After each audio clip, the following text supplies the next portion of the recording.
Happy anniversary! Happy anniversary! Happy anniversary! Happy anniversary! I'm your host, Bobby the Brain Heenan. With that, welcome you to the I Am Vinyl podcast. My name is Pete LaRussa, and joining me once again is Joey of the Rock Strikes 10 podcast. We are doing episode 32, which is the Vinylversary edition, volume 5, picking up where we left off towards the end of 2020. We're going back to some albums that reached milestone anniversaries of 45 years, 30 years, 40 years in 2020. So some albums dating back from September through early February of this month. So with that said, let's get into the first record. So I'm gonna go into the grab bag here. All right, hard and heavy. A hard and heavy grab bag, as dubbed in the last episode. And we got one of my favorites from Pink Floyd, Wish You Were Here. And the non-hypnosis cover, or does it have the hypnosis cover inside? Oh, it does, yeah, because it's like a duplication of the original with the bag. Oh, okay. It's got the front and back inside this black bag, and then it has the classic white cover. Okay. So this is actually the 2011 180 gram reissue. So Wish You Were Here was released 45 years ago on September 12th, 1975. This reissue here that I have was reissued on November 4th, 2011. And the peak chart position, it was number 1 on the Billboard Top 200 Albums chart and the UK Albums chart. And the sales and certification, multi-platinum, over 6 million copies sold, 20 million plus copies sold worldwide. So I'll go to you first, Joey. I know you've said you're not the biggest Pink Floyd fan, but I know you've listened to a lot of classic rock radio in your time. So there's a few tracks on this album that have been played on the radio, maybe once or twice. So I know you've heard stuff on this record. So I want to hear what you think. I've heard the record a couple of times all the way through, especially someone who's worked in stores in his lifetime, a good amount. Of course, super familiar with the title track. Got a little boost for me back in the 90s when I remember Billy Corgan jamming on that at the Rock and Roll Hall of Fame ceremony when Pink Floyd got inducted with some of the Pink Floyd guys. So that was really neat. And I know Shine On You Crazy Diamond pretty well. Yeah. And I own it via Les Claypool's version. Oh, okay. Yeah. Yeah, the Frog Brigade. Yeah. All that stuff they do, those covers are incredible. Yeah, and while not having the track list in front of me, like what else would I have heard like ad nauseum on the radio, or is it just those two songs really? Have a Cigar was. Oh goodness. Have a Cigar looks like was the only official single released, which is hard to believe. Wish You Were Here, as much as the title track has been played on classic rock radio. Sure. Doesn't seem like it had an official single release, but Have a Cigar. Yeah. Well, so Wish You Were Here is their Stairway to Heaven by that rationale. Oh, yeah, pretty much. Yeah, that's good analogy. Yeah. In talking about Wish You Were Here, even as a kid when I was younger, I think a lot of fans thought that song was sung by drummer Nick Mason, but then, I found out later on as I got older that Have a Cigar was actually sung by Roy Harper. And wow, okay.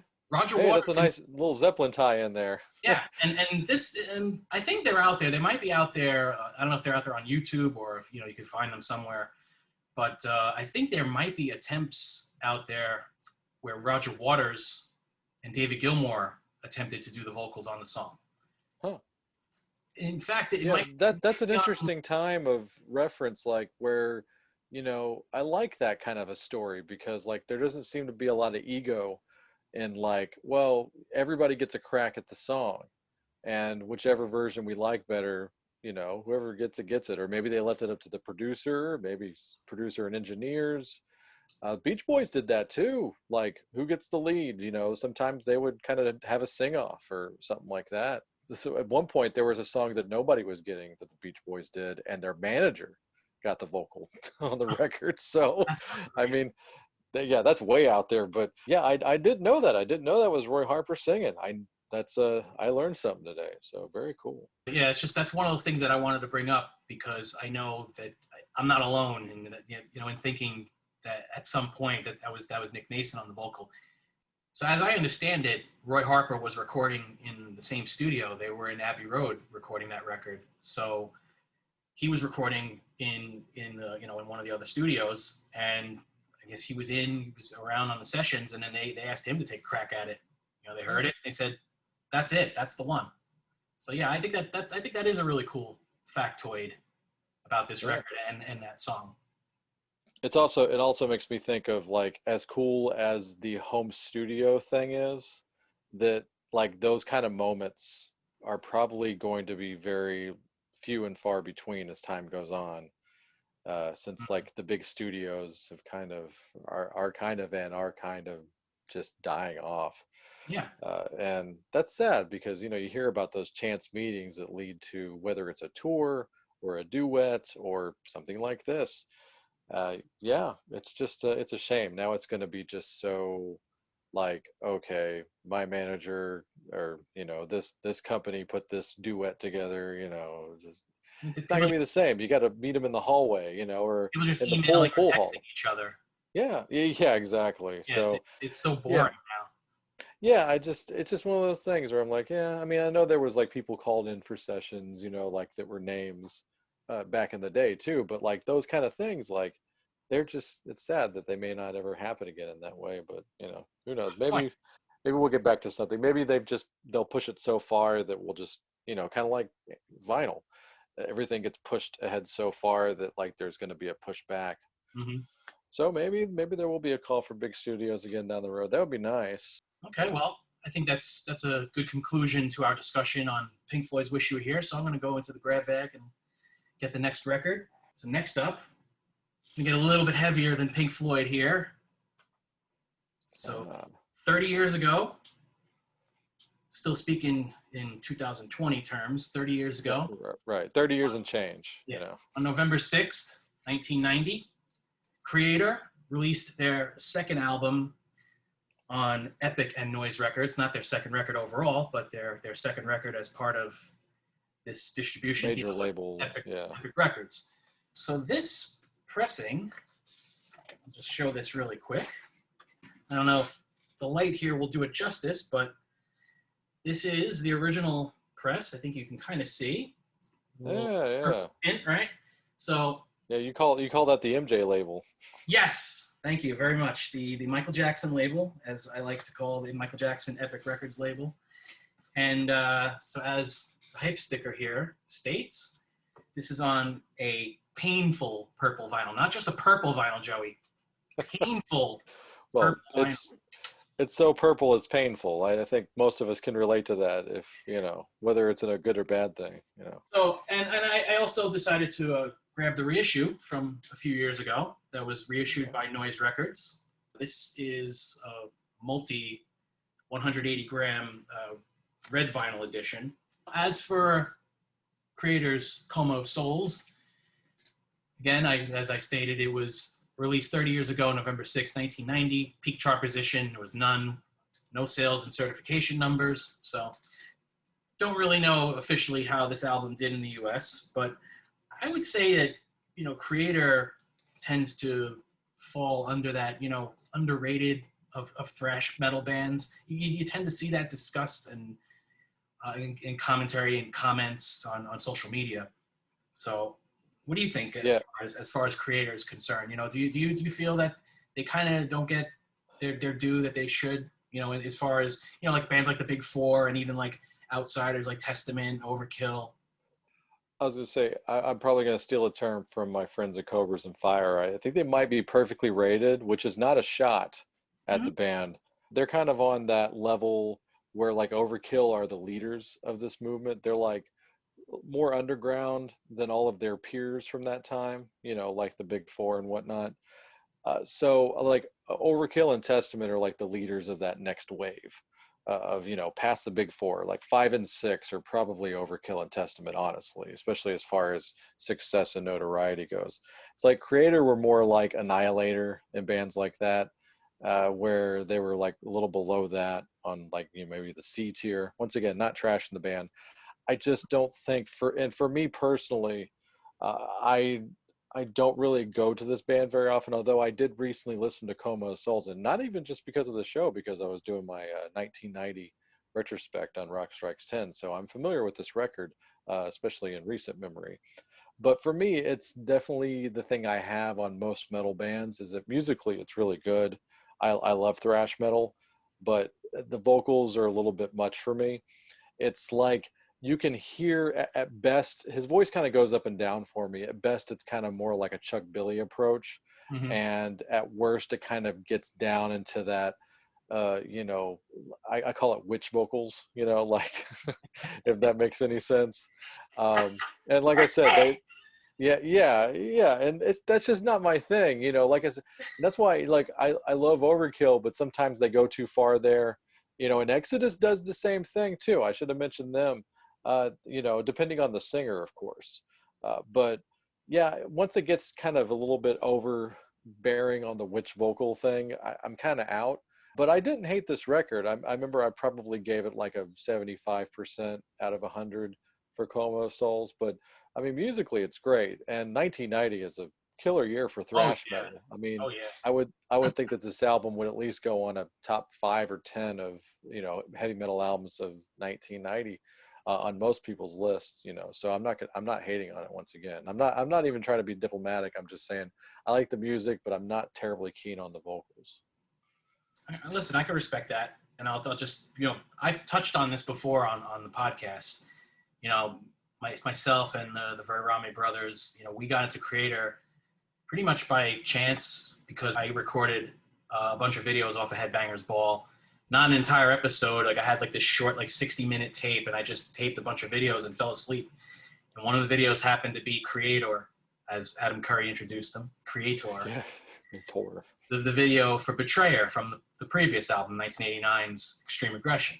I lent this tape to them, and like maybe a day or so later, maybe the same day, I get a phone call, and they're on the other line. I hear like laughing in the background, and I forget which brother was on the phone, but they're like, "You got to see this fucking video on here, and you got to hear these vocals." We're like, "What the fuck is going on here?" So I get on my Mongoose dirt bike, and I go to their house, and they lived only like a few minutes away. So I go to their house, chain my bike up, go in the house, and This is the '80s version of YouTube, by the way. Yeah, just like lending each other the videotapes of what we taped the night before. Yeah. So, I like that you had to drive over to their house to watch a tape that you made for them. well, yeah, I mean it was mine, but they were. Yeah, both. 2 against 1 right there. So I go into the house, and again it's like they're laughing hysterically. I'm like, what the fuck is going on here? So they put the video on for me, and naturally I just hear this. This is a song about people. This is about people about you. I'm like, what the? So naturally, I start laughing, and you can't deny betrayer. Because naturally, I'm hysterical laughing with them, and then this became just a thing that we would watch the video over and over, and this would happen later on. I'm not going to discuss which band it is, but it's going to come up this year. This would happen again, but we watch this video over and over and over for our amusement. And then slowly, it's like, we're starting to like. Oh no, is OFR got a Vinylversary coming out? Is that what's going on? Is it a Nitro? Yeah.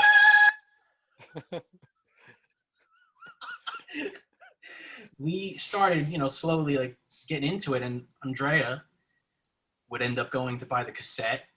We all heard the record, and then I slowly got into it more too. So I remember seeing the CD for Extreme Aggression used in an old local CD store. It was actually the little record store, which I'm going to bring up in a little while, actually, for one of these records. I picked up the CD used, and, I got into them. And, despite the weird, vocals and how we took them in at first at the time, because, again, we were so used to, like, Motley Crue and these, like, polished vocals. And even, like, Metallica and Anthrax to an extent, like, things were, somewhat polished compared to Creator at that time. Absolutely. So as far as Coma of Souls, as I think we should lead into some tracks now from these first 2 records we're discussing, I would definitely go with the single. I don't know if there was even like an official single, but I would go with the video, People of the Lie, from Coma of Souls as far as something to represent the record here. And before we play that, I think we should play the song we discussed as sung by Mr. Roy Harper, Pink Floyd with Have a Cigar. Okay, we're back, and that was Pink Floyd with Have a Cigar from the 2011 edition of Wish You Were Here on 180 gram vinyl, followed by Creator with People of the Lie from the album Coma of Souls. And there's a yin yang right there for you. Let's get into the next record, which was released 40 years ago on November 8th, 1980. Yeah. Fucking Motorhead. I believe in some of the newer versions, I saw a hype sticker on it that said an outlaw classic. That's like, and not that the cover doesn't lend itself to that. They look like they're about to rob a train. Yeah, and where was this cover actually shot? Like on some beach, right? Yeah, it looks like it now that I think about it. But I gotta say, like, I would think that, and this is probably a conservative number, 99% of the people that ever got into Motorhead because of the song Ace of Spades. So I'm not going to be all snobby about it. I mean, I do own every Motorhead record ever, but to deny Ace of Spades is like to deny Back in Black or, Living After Midnight or something like that. And I'm sticking with 1980 here.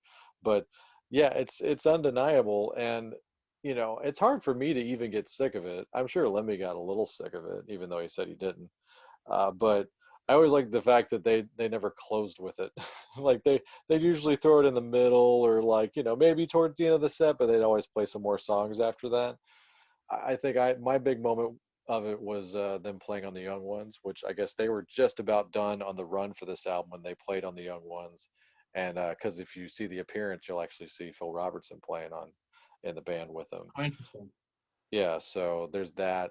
But yeah, this is just a great smoking album top to bottom. So I would definitely say this is kind of like, I'd almost say this album is kind of like News of the World for hard rock and heavy metal fans. Like people buy it for the first song on the record, and in News of the World's case, the first two songs, We Will Rock You and We Are the Champions. But this album is a classic for a reason. It's a great album. If you love Ace of Spades, how do you not keep listening after that? The record doesn't ever fall off. It delivers. And yeah, it never gets old for me. What else can I say, really? But yeah, this is a must own. I was thinking about this over the last few days before we started recording here, and I think an album like this would deserve to have 2 tracks played. So, having said that, like you said, you can't ignore Ace of Spades. So, I'm not going to be snobs and say, well, everybody's heard Ace of Spades, so we're not going to play Ace of Spades.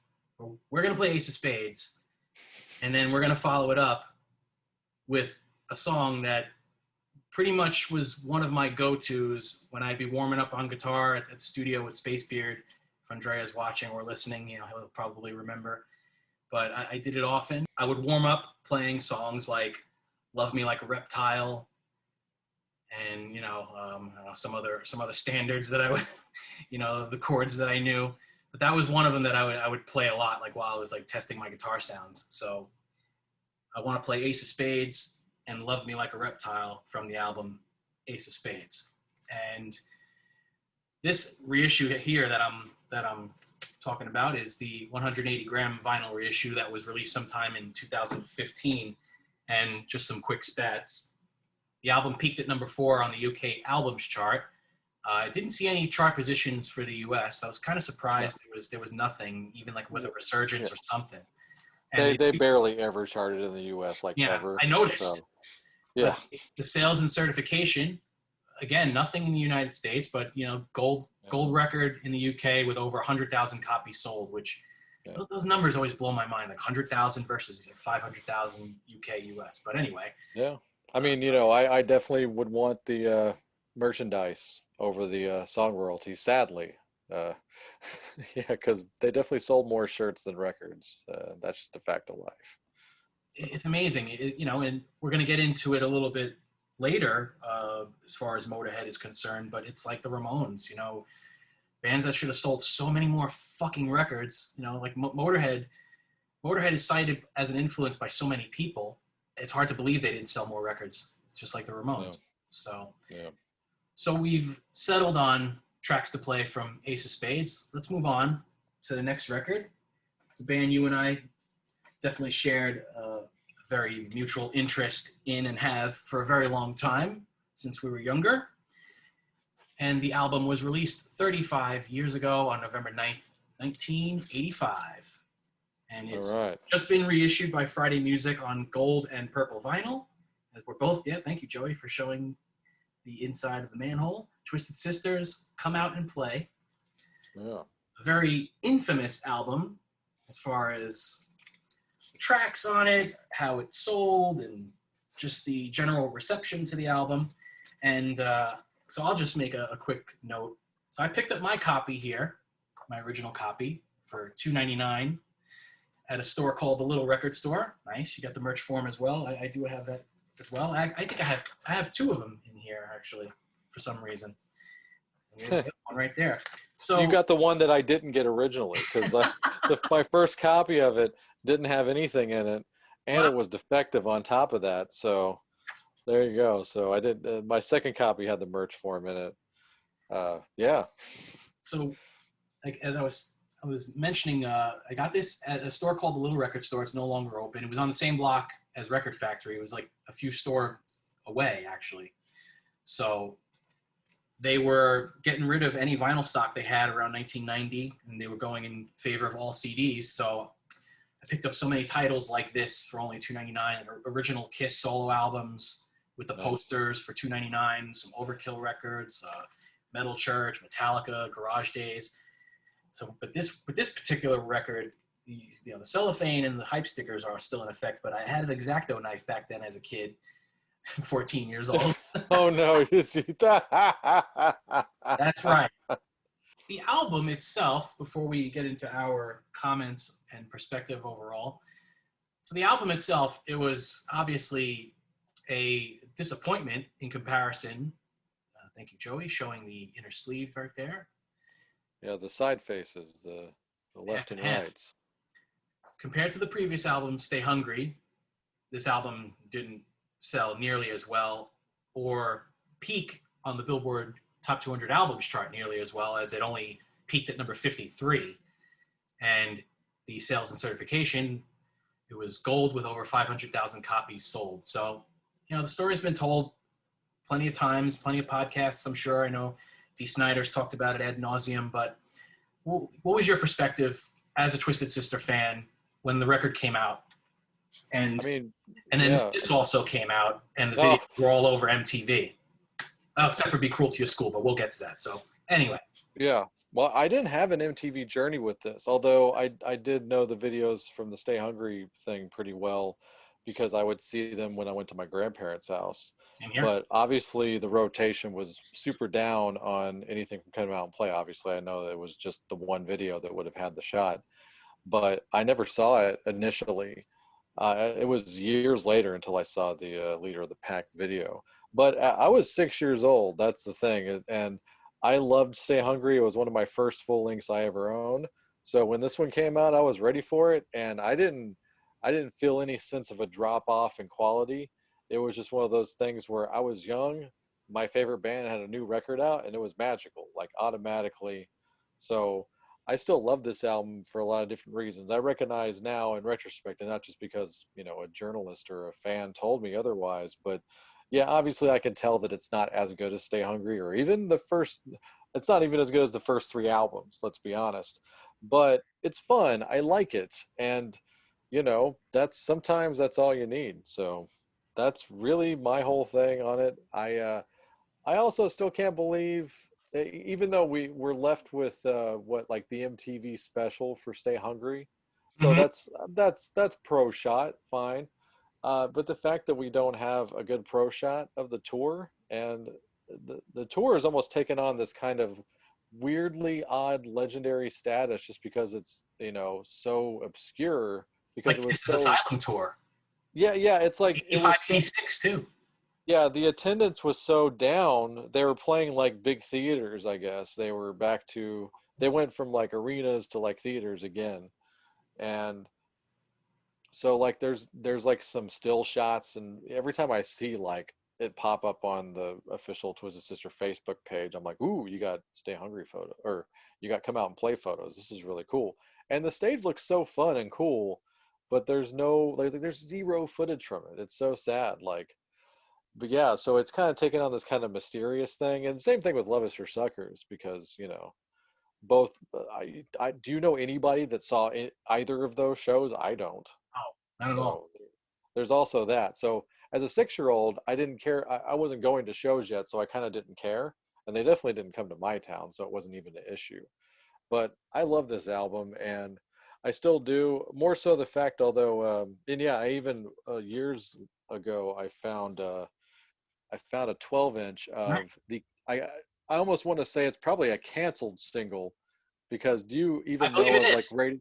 Do you even know of like radio even playing "You Want What We Got"? I don't.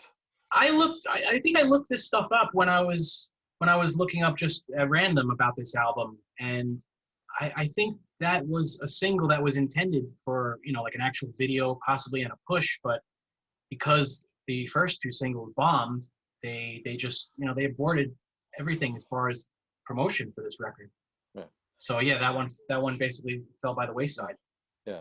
Like you, I would only see these videos at my grandparents' house. So I remember it this way.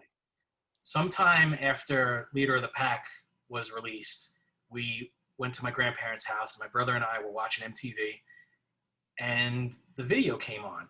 And so, I was like 9 years old at that point, probably. So I remember being really excited. It's Twisted Sister, and the beginning of the video didn't have music yet, right? It was, I say, did it have the full intro? in the initial early airings, I think they were showing the full video with all the Bobcat Goldthwait stuff in the beginning. So, I was excited because it was a Twisted Sister video, and I was such a fan of Stay Hungry, and I had the record by that point already. And then the song comes on, and I'm like, and I turned to my brother. I must have said something like, why are they doing this like oldie that mom and dad listened to? Not having any clue that Twisted Sister had done the song on the Rough Cuts EP, or that it had been like a standard in their club years. So I had no clue about that. So for a lot of years, I thought, were they trying to sell out even more, or they so desperate to get on radio that they would cover this song? I just had no idea until I got older. So Yeah. that was my initial perspective as far as when I first saw the video as a 9-year-old. But when I did get this record later on, and I actually heard the album, knowing very, very little about how well it did, because again, I was like, 13, 14 years old when I picked this up. So I knew very little. Yeah. I We just don't knew really that, care about that stuff at that age. I think it's like, right. once But you start reading and like reading magazines and reading next level type stuff, that you really care about that, or you're convinced that you care about it. right. But I also knew, because I would see this album in the discount bins at like, Genevieve's drugstores and, like random places that would have like the little bargain bin of records. Yeah. So Yeah, with the clip yeah, on it. yeah. And this one has a clip somewhere, I believe. Yeah, right here. It's actually right. Ah, yeah, there you go. So having said that, my perspective as like a 13, 14-year-old was, this was an album that was always in the bargain bin, so it didn't do as well. It just didn't do as well as Stay Hungry. Yeah. Now then, as I got older and was listening to it more, I started to agree with a lot of things that I was seeing and hearing, as far as, the album is a little underappreciated. Now, am I going to say it's a great album? No. I don't think it's a great album, but I think it's fair to say that it's a good album. It's got some quality material on it. Kill or Be Killed. Yeah, that's fun. That could have Fire. been on Kill or Be Killed could have been on the second album. Or the first two, honestly. Yeah. Yeah, Stay Hungry. I believe that could have been. Yeah. Yeah. Fire Still Burns. These are really great songs. Even the title track, and we should mention the whole nod to the Warriors at the beginning of the record and through Come Out and Play. Yep. So I think there's some quality stuff on here, and it's probably gets some abuse that it really doesn't deserve, because of Leader of the Pack and the decisions that they had made at this time. Lastly, just on a kind of on a humorous note, I just want to say that I find it amusing as I was, revisiting these albums before we had this discussion. You know, Stay Hungry had Tom Werman producing, and all the background vocals are really nice, and everything sounds great, and everything's is very, a lot of melodies. And you get this record. They didn't work with Tom Werman on this record, so instead you have Dieter. stuff. Yeah, Dieter. How do you pronounce it? Dieter Dierks, I guess. Yeah. The Scorpions with Klaus Meine. I did a lot of that. Scorpions. So instead, instead of getting these really a lot of like melodic background vocals as heard on many Tom Werman records, you get stuff like I Believe in Rock and Roll, where you could literally hear and see in your mind Mark the Animal Mendoza in the vocal booth with the guys like, every day. Yeah, total. And I like that actually. Day. Every day. And number one. Dude, and you could totally tell that that's Mark too on all those songs, and I kind of dig that. That's kind of one of my favorite parts about that record. And when I was a kid, Looking Out for Number One was my favorite song on that record, just because I don't know, it just was like, yeah, and I love the way that Mark said that on the record. Yeah, which is really like I'm trying to say that it's a very New York street album, as compared to the sheen, nice melodic vocals, everything's perfect on a Tom Werman record. And I'm not saying that as a bad thing. I love Savory. I love Tom Werman's production. I just found that amusing as a fan. Yeah, but the juxtaposition is that I Believe in You, there's another Scorpions callback here, is that using Don Dokken on there. Which is just sticks out like a sore thumb, even though it's kind of cool to hear that cameo. But that's strictly Dieter, I bet, because it's well known now that for Blackout, Klaus couldn't really do the demos or whatever, and they brought in Don to do all the guide vocals. So he had a big hand in the pre-production as far as like maybe making a few decisions here and there about how it would get sung. So if you think about some of those big songs in there, you could totally hear, like, I could hear Don singing that, especially at that time when his voice was just like badass. Yeah. So I'm pretty sure that's why he's on there. It's because of Dieter. Like, he's like, yeah, let's use him, But it's weird that since you can actually hear him on certain parts of Blackout. He's not as high in the mix as he is, like, say, for instance, on I Believe in You. But yeah, I'm surprised he didn't use him more on the record. You can hear him on like one or two other songs on this, but yeah, I kind of prefer the East Coast sounding gang vocal thing that they did. Yeah, I mean, as someone who came from playing in like hardcore punk bands and doing like a lot of gang vocals, it was just one of those things. Like, I'm listening to it last night, and I don't know why it never really dawned on me like how kind of humorous it sounds, to me now. But I just found it funny last night while listening to it, so I just wanted to bring that up. But lastly, I think we should bring up that you mentioned the cameos on this album. There are some interesting ones. I kind of buried the lead on it. Yeah, well, just before we go to the next record, the video that MTV refused to play, did they find it detrimental to mental patients like Anthrax's Madhouse? I guess, or they apparently didn't like the Tom Savini effects. Like, they didn't like the gore and stuff and the zombie effects, which is stupid to think about, especially like and they played Thriller. Yeah, I was gonna say it smacks of favoritism when you can have a guy with blood flowing out of his mouth and something that's like legit scary. Yeah. Versus this thing that's super cartoony and obviously is not meant to be taken seriously in any kind of way. This is really just. Honestly, I do scream conspiracy theory on this one, that this was a way to get Twisted Sister off the air. They were overexposed. They were yesterday's news in their opinion at this point. And by not having them on here, like, they don't run the risk of maybe like, hey, they don't wind up on our top 10 from fan votes and all that kind of stuff. So I think they put the fix in to keep them off their channel, honestly. Like, and that sucks because as much as Dee did for him, even coming on and co-hosting and everything. And so that band did a lot for that channel. And the fact that they turned their backs on them that hard, they spun on them that hard within a year or less than a year, actually, is just disgusting to me. So that's my big rant on that. Let's close this conversation and head into some songs. We have the Okay. two Motorhead tracks, Ace of Spades, right into Love Me Like a Reptile. And what do you want to play from Come Out and Play? Well, I'm gonna tell my little quick anecdote that I haven't told yet about this album. Is that when I saw Dee Snider actually do a solo show, it was basically an SMF show at the now late Canyon Club in Dallas, a great venue connected to the Bronco Bowl. I got to meet Dee before the show, got a picture.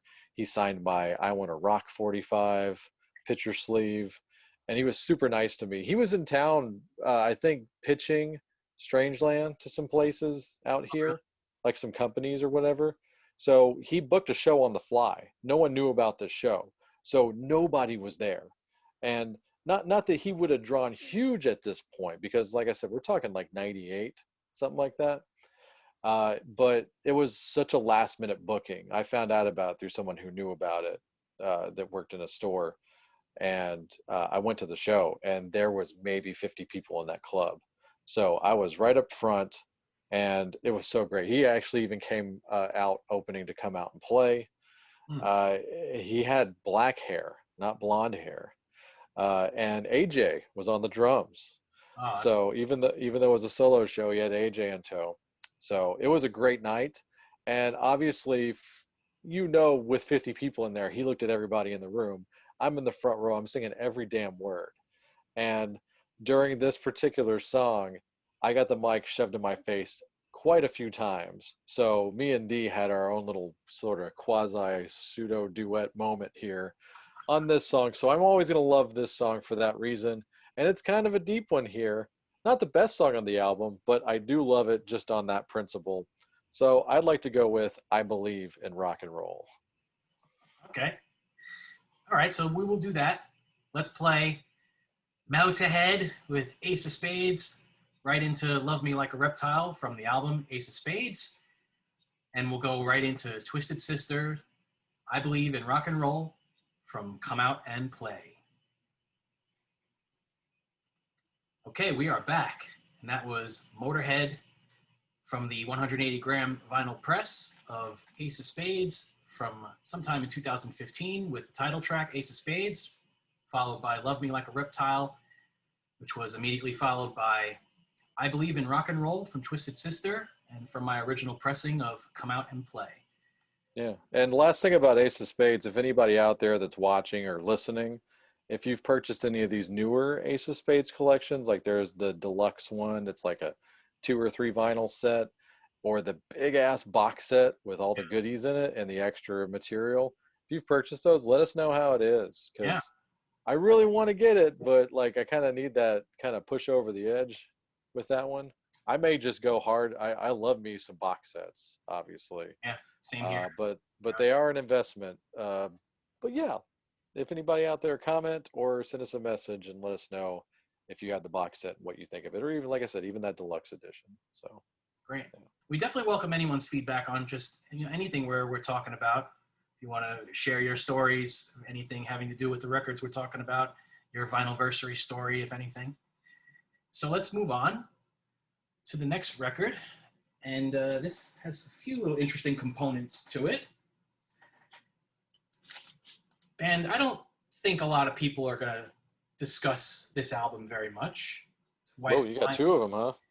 Yeah, I will get into that shortly. And so the first one here is the original US copy from Grand Slam Records, which was released sometime in 1986. Now, originally, this album was released in Japan at first on November 9th, 1985.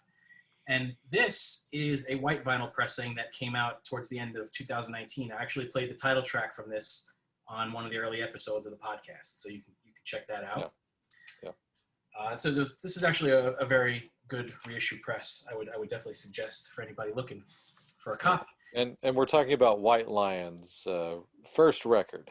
Yes, White Lion's debut, Fight to Survive, which, again, like I was saying, it has some interesting components, like the fact that it was released first in Japan and then in the US. Now, what maybe a lot of people don't know about this, and you can see on the back of the record what I'm going to get into here, it says, manufactured and distributed by Grand Slam, licensed by Elektra Asylum Records. So for those that don't know, White Lion was initially signed to Elektra Records, and this was recorded, intended for Elektra Records. And for whatever reason, they passed on the record and gave it back to the band, which, in 1985 standards is sort of hard to believe for a band that was, nothing here. They got this record back. So it ended up being released in Japan first, licensed to a label in Japan, before being licensed here around a year later or so on Grand Slam Records. And the weird thing about my copy here is, I'll show you the inner sleeve. Here's the back with the logo. The tracks don't match. Upside down. The tracks don't match what's actually on the center ring labels. So it is a misprint. So whenever I listen to it, I'm often still confused as to what songs I'm going to get. So the white vinyl edition... Put like a little Post-it note on the... The white vinyl edition fixed that problem. Okay. And so have, subsequent CD reissues by Rock Candy and such. So... Gotcha. So we're not trading here, is what you're telling me, basically. No, I'm definitely keeping both. What do you think as far as Elektra Records, rejecting this record? If you've heard it, and what are your thoughts about that? Because I have a thought of, I can understand in some way why they dropped them from the label, but at the same time, why did you pick them up in the first place? If you heard the demos that got them the deal, if you saw them before, if your A&R had seen them play, what was it that when you got the record, you just said, nah? And, Atlantic Records ended up snagging them up, and, they had pretty damn good success, Yeah. I mean, they had a good run. Yeah, they had a pretty good run. Some people would say they didn't have like a huge run because they had one really big hit record, and then they had, a moderate successful record after that. But but the way I was gauging success at that time was, how much do I see you on MTV, honestly? Oh, yeah. Like, radio was one thing, but MTV was the thing. That was the gauge for us. Yeah, exactly. And Big Game did well, as far as I could tell. I saw those Radar videos Love was on a million million times. Yeah, and even Tell Me was big on there. That was Big Game, right? Yeah. No, Tell Me was Pride. Was it Pride? Okay. Yeah. Big Game, they only released Little Fighter, and I think the Radar Little Love Fighter cover. That was the one. I've confused those two. But Radar Love, you couldn't get rid of Radar Love. Yeah, and then by the time they got to Main Attraction, Headbangers Ball was only playing it, and even then they probably didn't care to play it either. So sad with that record, because I think that might be their best album. Yeah, and they re-recorded a song from this album on Main Attraction, right? Yeah, okay, thank you. And but here's the thing, going back to the album itself here, I don't understand how a rep doesn't hear this album in 1985 and doesn't hear commercial potential. I mean, this album is drizzling with commercial potential, and I don't know, maybe they just, being stupid record labels, like, who do we market this to? It's poppy, but it's also a little heavy. Mm-hmm. Like, who cares? Like, you had Motley Crue and Metallica on your label, figure it out. Like, okay, you can go the Loverboy route, fine. I mean, I don't care. Like, these guys wrote some pretty damn good songs. Mike Tramp is a pretty damn good pop rock songwriter. Vito Bratta is he could have been close to that upper echelon of Guitar Heroes. He's a damn good player. Fucking great player. Definitely unappreciated in retrospect, for sure. Absolutely. And if and it's only because of the Kiss thing, but people celebrate Vinnie Vincent to an extent because he's so enigmatic. But Vito Bratta dropped off the face of the planet too. Where's the love for him? Yeah. But it was like a big event when he was on Eddie Trunk around 10 years ago. It was like a huge event here. Like people, we all wanted to listen to it. Yeah, totally. And I thought White Lion were cool, man. I like those 4 records. And Mike Tramp always comes off. The other thing I like about Mike is that he comes off very grounded and very humble, even back then. I think I remember when he said when they were touring with Ozzy, he's like, I don't have expectations, but this is great. Like, this is so cool. Like, some people don't like us, but whatever. We're just gonna go out, play our asses off. We're gonna try to earn respect. They always seem like a band that like really had their feet on the ground. A working class band. Yeah, unlike a lot of their contemporaries. And this is a cool record. It's a lost record. It really is. I like it. And I think people should definitely give it a listen. If you're thrown off by the commercialness of, Pride and, Big Game, this is a little different. I don't want to say it's their high and dry, but it's definitely more raw and, Oh yeah, it's kind of like, but it's kind of like the first two Bon Jovi albums. Let's go with that, especially the good first one where analogy. it's like, yeah, like it's raw, but it's catchy, so I like that. The fact that they didn't spend too much money on it, obviously, is kind of the charm of it and helps the songs along the way. If some of those songs got kind of neutered in production later on, then they would have suffered. But I think this is a cool record for that reason. So, and Elektra's stupid, man. Like, they don't seem to have a great history of talent relations. Like, Metallica and Motley couldn't wait to get off Elektra, and they've said just as much. But Metallica grandfather claused their way off the label, and Motley said everything they could in the press to get off the label. So what does that tell you? Like, Elektra blows, obviously, so they don't understand. They at least they don't understand rock and roll, as far as I could tell. And not that Atlantic's that much better, but at least they had Zeppelin, so you can put that on your, you can put that on your vinyl label there. Oh, Uh, as far as what I view of this album, I think Elektra may have been slightly put off by Mike Tramp's accent as far as some of his vocals. yeah, It's just that's just my opinion. sure. Not that it's so glaring that it's hard to ignore, Yeah, but maybe to an extent it was something about his vocal delivery. I'm trying to think as far as like yeah, what would have caused them to reject this record. Did they not like the fact that some of the songs, weren't like what they were hearing on the radio as far as the subject matter? El Salvador, you know, all the fallen men, all burn in hell. I'm just, even just like based on the titles, you know what I mean? yeah, maybe. It just makes me wonder because, when I listen to the record, I hear a quality record that, should have been in there amongst, some of the heavy hitters that you mentioned. And if marketed correctly, it should have been a success here as their official debut album. Whereas a lot of Yeah, people think Pride is their debut album because it was released on Atlantic and it had the big hits.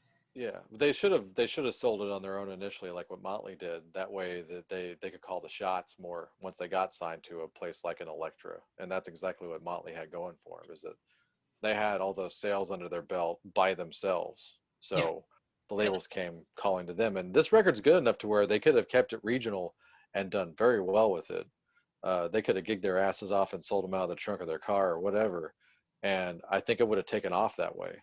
mm-hmm. But who Yeah, if knows? they opened for the I'll, right bands, I mean, if yeah, they opened for the right acts, yeah, they would have gotten eyeballs and ears on them. And yeah, who knows, Elektra might have done pretty well with this as their debut, leading in to Pride. Who yeah. knows how Pride would have Oh, shaped. when the children cry only went, it was at least top five, if not a number one song. Yeah, I think that's a top 10. Uh, I think that was the only time they hit. It might have been the only time they hit the top yeah. 10. I I think so, but I think Wait got up there, but I want to say When the Children Cry actually did go number one, but I could be wrong. I know it was a number one video, but as far as radio goes, it definitely did almost just as well. I am looking Uh, it up really quick because oh yeah, let's go ahead and Wikipedia. We're podcasters after all. okay. So here's the top 10 facts on White Lion. They did Oh, have they did have a top 10 hit with Wait, peaked at number 8. there you go. When the Children Cry is their biggest hit. It peaked at number 3, so they were that close to number 1. Yeah. All right. And it's just when you look, Little Fighter 52, Radar Love 59. Like what happened there? And those videos were on all the time. I still scratch my head wondering how those didn't post higher numbers. Well, the payola got lost in the mail, so. That's definitely a possibility too. Yeah. You often talk about that. And that was a reality. People calling in to Dial MTV from the labels when we would be trying to call like it's always busy. What's going on? Yeah. They were flooding the phones. You hear about all these stories now. I remember I got God, I can't believe I'm gonna admit this on the air, but I sent out like for a spec newsletter for like the Striper fan club at one point. I And wrote to some of those fan clubs to try to get stuff. yeah, but why that one out of all of them? I think, like I said, I was just trying to keep my mom at bay. But I remember they actually sent a letter out telling people starting on this day, call in to Dial MTV to request the Honestly video. And of course, that effing thing was #1 like the Yeah, first day. And huge.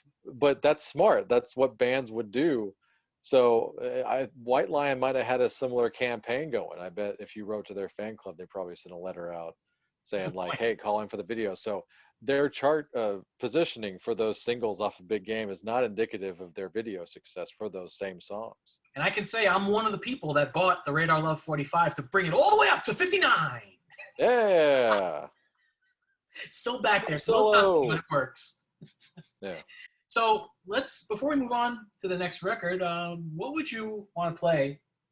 What do you think we should play from Fight to Survive? I've played Fight to Survive already on the show from the Yeah. White Vinyl pressing. I have a few in mind, but I'm interested to see what you would think. I don't have the track list in front of me. I just think it's a cool record. Okay, well, if Yeah, you and I like, really have listened to it recently. I just I did make a note of a favorite track. Like I remember the third song being really good. that's the one I played, Fight to Survive.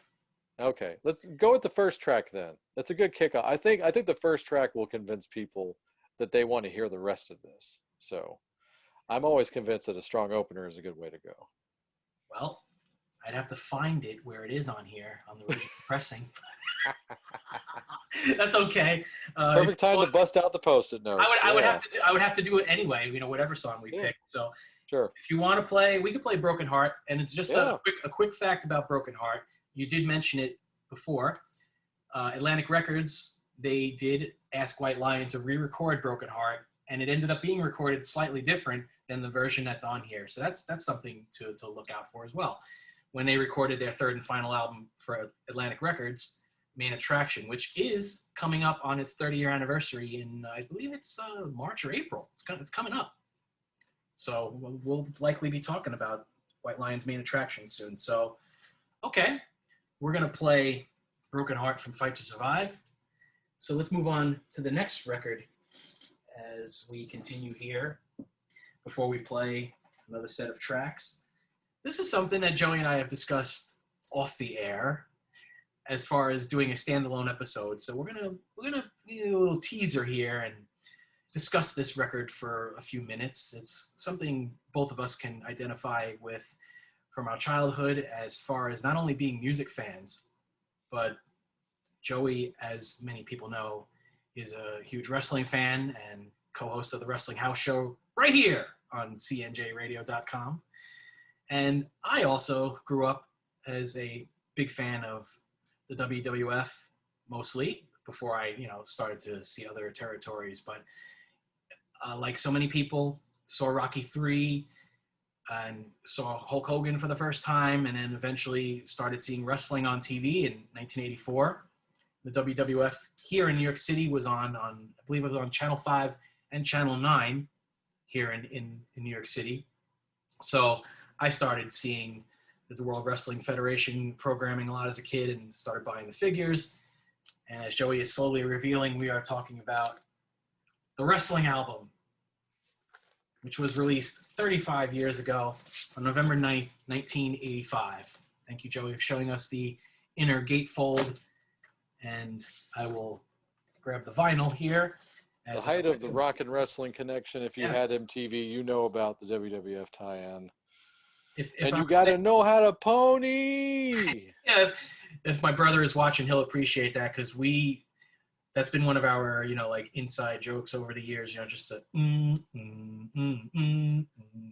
by the way, no, you got to know how to pony. A little but tribute no, to do the alligator. But I don't know why I did the Spanish version of that. as far as the epic Michael Jackson label, this would be one Yeah. of my favorites. I always like this one. It has the Yeah, WWF. because it's got the kind of quasi logo on it. Yeah. Based off of the WWF logo. So But by the way, of the billions of covers there are of Land of a Thousand Dances, not that this isn't one of the best versions. For me, it's the third best. I would say fourth best.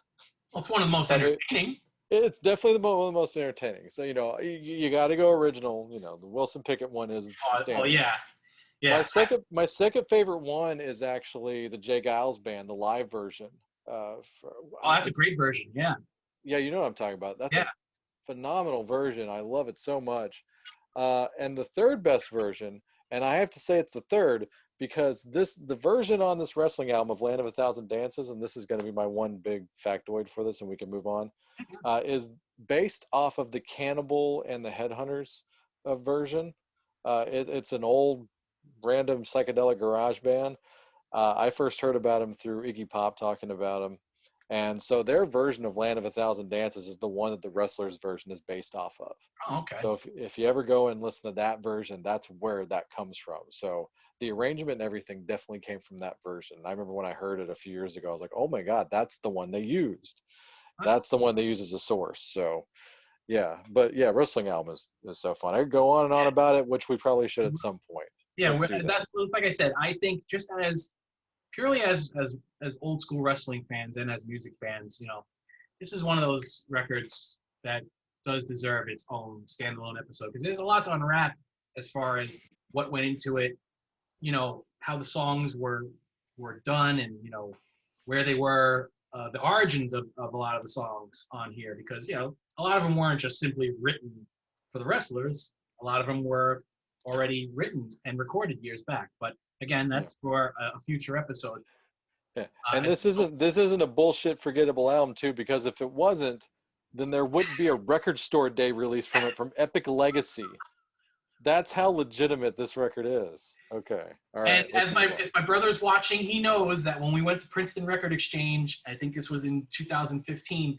This was pretty much the top pick that I made sure that I had to have that day. It wasn't the Social Distortion blue vinyl. It was this, which I ended up getting both of them. But did you guys look like the U.S.? Were you guys as happy as the U.S. Express when you found it?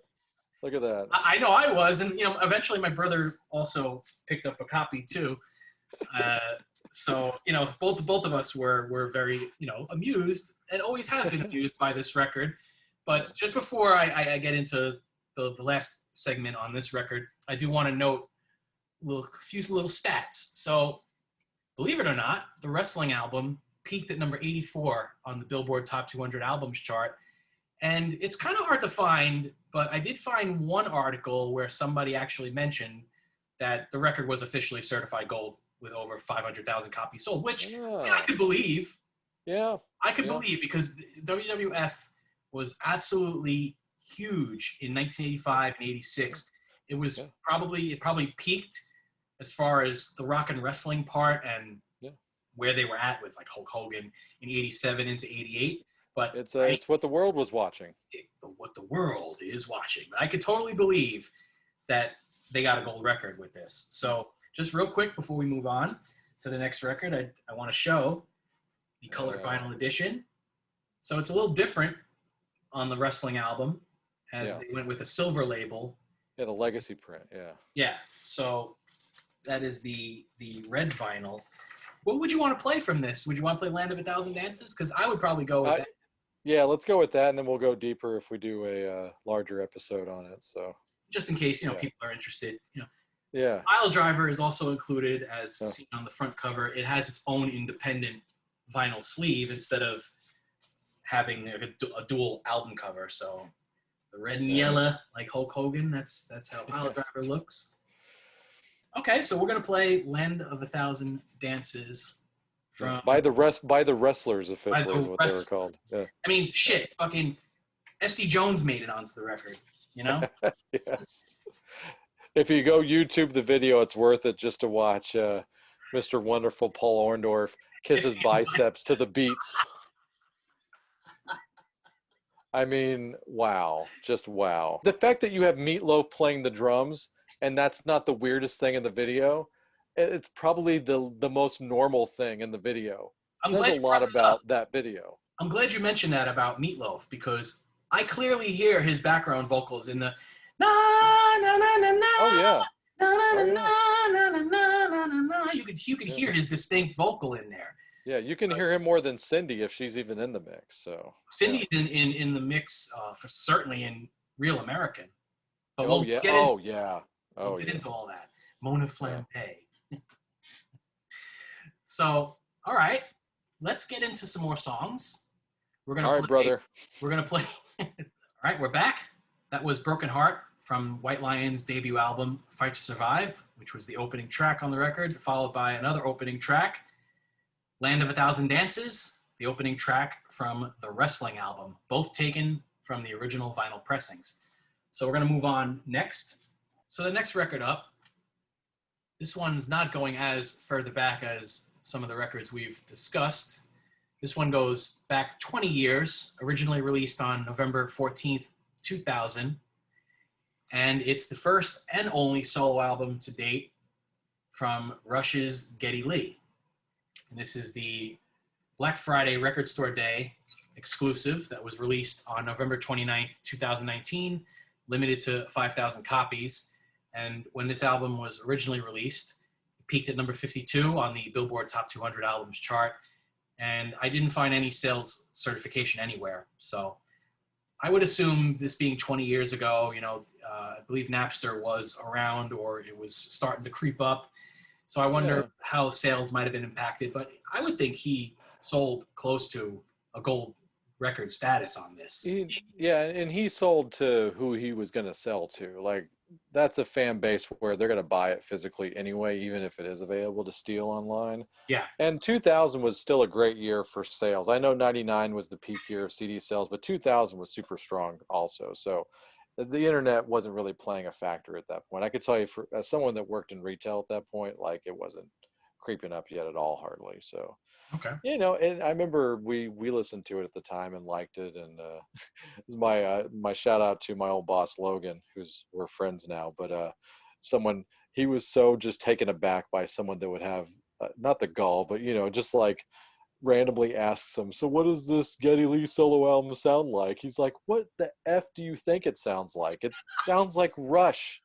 Like, did you think it was going to sound like Soundgarden because Matt Cameron plays the drums on it? Yeah. Is that what you were thinking? Is it like, he didn't say it to the guy's face, but when he left, he was like, what the hell was that? So I just like, of course it's going to sound like Rush. I mean, it doesn't sound like exactly like Rush, but it's the damn voice of Rush. Yeah.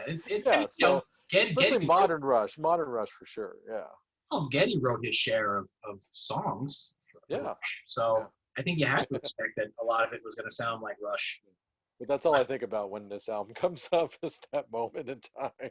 So as you mentioned, Matt Cameron did play drums, not on the entire record. I think he has some other drummers on here, but he did play on this record. So immediately when I found out about that before the record came out, because from my perspective, Geddy was doing a lot of radio promotion, and he was on our local classic rock radio station, Q 104.3. Oh. So he was promoting this record, and I think he was on WNEW too, 102.7, when they were still playing music. And I think this, I may be wrong, but I do vaguely recall that he was doing promotion around the New York radio circuit. And how was his 10-10 Wins appearance? Did that go well? I didn't catch that one. Okay. But so my perspective was he was doing the radio rounds, and the stations were playing Working at Perfect a lot from this record, the lead single. So I've played that on the show before when I did the Black Friday episode for 2019. So I don't know how familiar you are with the record, but are there any tracks that stand out to you? I'm gonna have you pick. I have not listened to this recently. I even own it, but I have it on CD. But I did not obtain it during the record store day, so I missed out on it.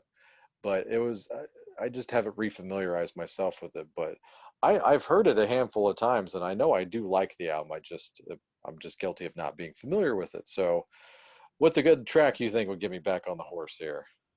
After revisiting this album again before our discussion, I would say let's play the third track, Window to the World. All right. So that's the one I'm going to go with.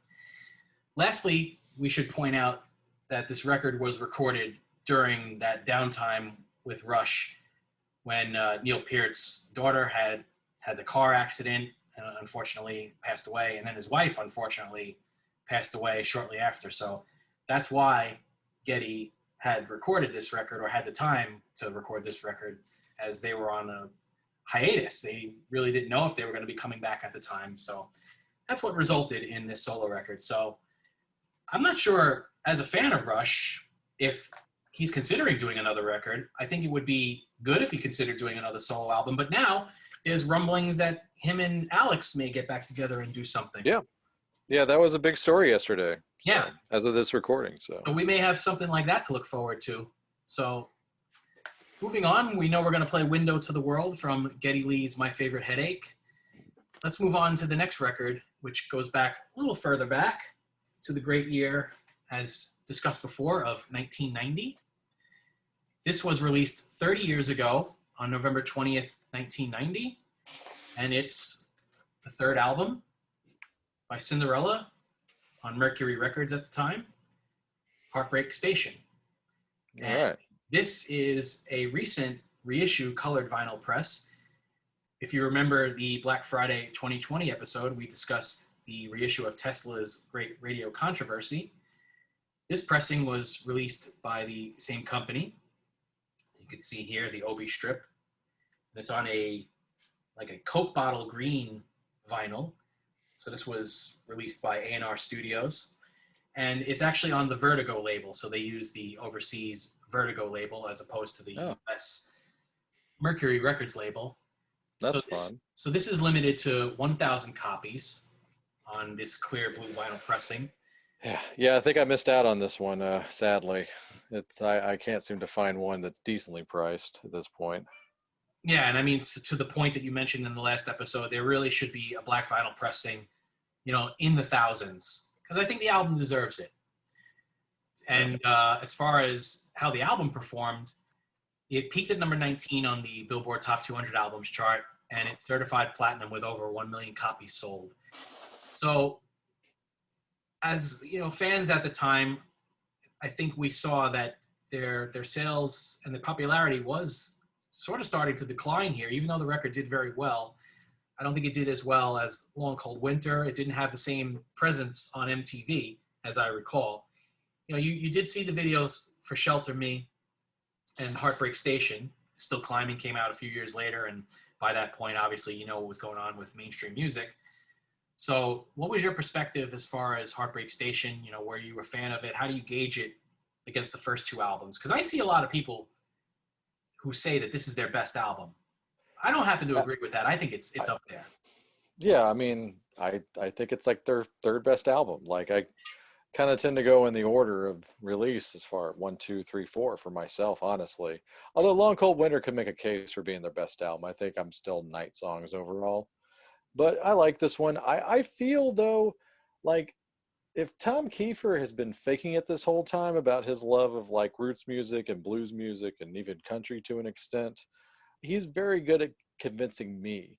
I heard a similar conversation about this on another podcast I'm a fan of on like Whatever Never Mind, that's part of Cobras and Fire, where I was thinking the same thing at one point. Like, remember that whole like blues movement, like in the late 80s with like the Sunset Strip bands, and it came off so phony. Pretty But Fox. yeah, Yeah, well, yeah. I mean, they were also Cinderella from Song. Philly, yeah. Yeah, they were also from Philly, and there's like always that kind of thing, like, well, who really started it?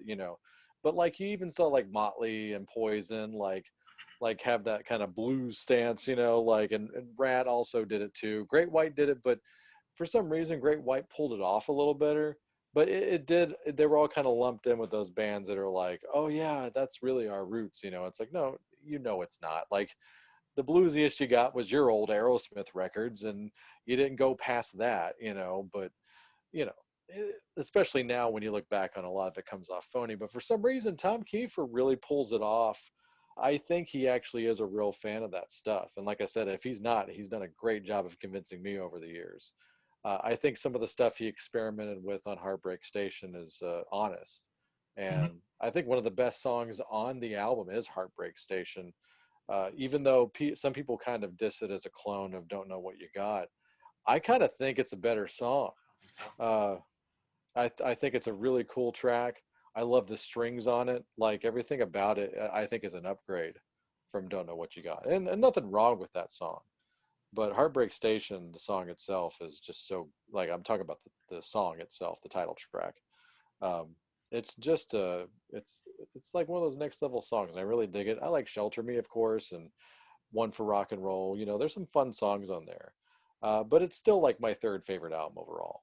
So Yeah, I mean, I have to agree with you as far as it's not their best album. You know, I know a lot of people have said that. I've seen it, I've heard it, but I tend to go with Long Cold Winter as my favorite Cinderella record, followed by Night Songs, and followed by this. yeah. Still Climbing, I'm not very familiar with, so it's automatically my number 4.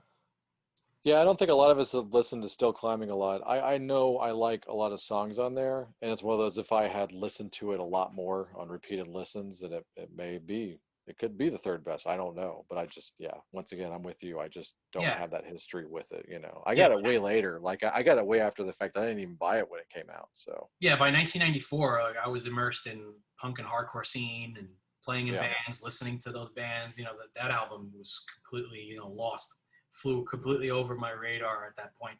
And I discovered later that they, maybe, a year or so later, seeing it used in CD stores, like, Cinderella has a new record out, yeah, So it's kind of sad because, they had a really good run with yeah, the first 3 records. They had a yeah, really, really good, respectable run.